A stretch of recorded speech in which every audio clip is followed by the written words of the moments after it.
Uh, Maybe I'm not entitled to speak because I'm just a foreigner living in Scotland. No, no.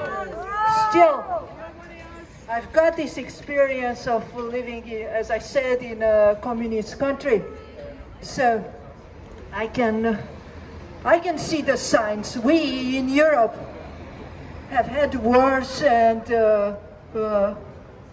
communist prisons and political trials, and we have this awareness of tyranny and the way it can rule people. And I can tell you that under a tyranny, the media is totally controlled. So we can be millions of people aware of what is happening, but the tools are all under the control of the tyrants. So we know that we have nothing else but the truth and our lives and the love which holds us together. And we are standing for this with our lives. Nicola Sturgeon, I'm not watching TV, but I read in the newspaper that she is very preoccupied with suppressing the virus. I listened to scientists that a virus cannot be suppressed. In fact, the virus is not even alive. In fact, the virus is a mean by which the body is communicating between cell and cell. So if we acknowledge that scientifically a virus cannot be suppressed, we also have to acknowledge via common sense that other things can be suppressed via the virus. Especially human rights can be suppressed.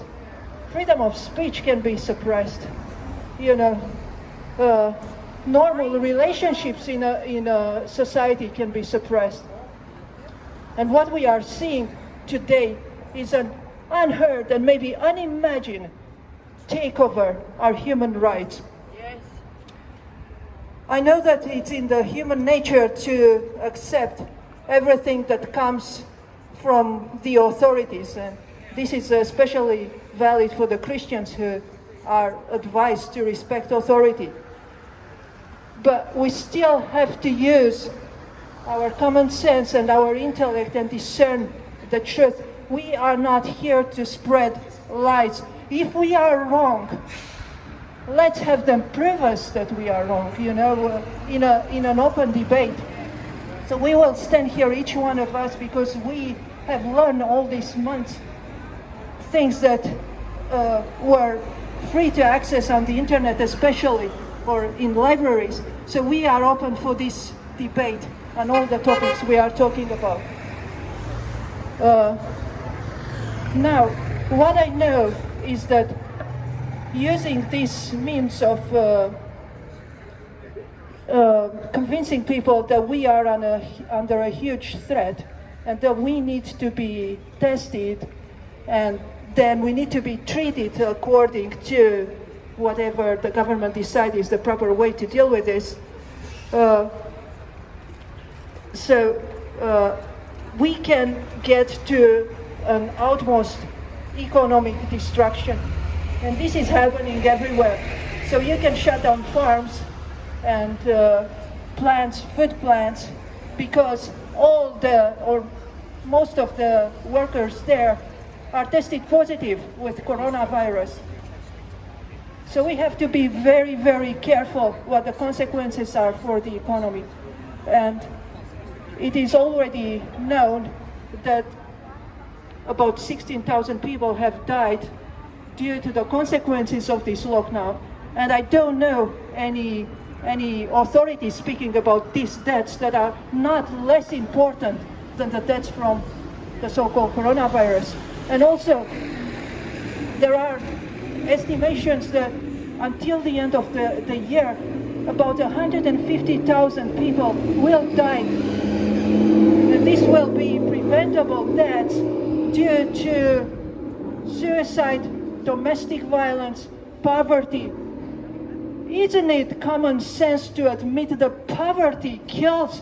Lack of medical assistance that we see everywhere. people with cancer or heart disease being prevented to get the urgent treatment they deserve. This is killing people. We need to speak for all these brothers and sisters of us who are exposed to this attack to their health and lives. And we also need to speak about the children that are sent back to school and are also exposed to wireless radiation.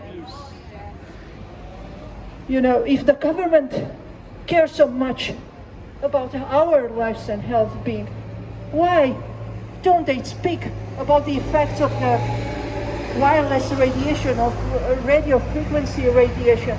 Because there's lots of science, there's thousands and thousands of studies, see PowerWatch website, proving that this is hurting the immune system. Wireless radiation can kill, and it will kill especially the children, which have a much frailer body and skull than us, for example. Why do we have so much glioblastoma and brain cancer with children? I mean, let's ask the essential question. We are from an older generation. There was no cancer with children. There was no autism. So let's see what we have here. Let's see all the dirty stuff that is put in the vaccines. Let's not be ashamed of yourself, Paddy. You should be ashamed of yourself, Paddy. We're not ashamed of ourselves. You're a disgrace.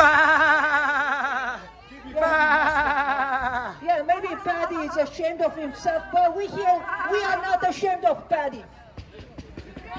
Right.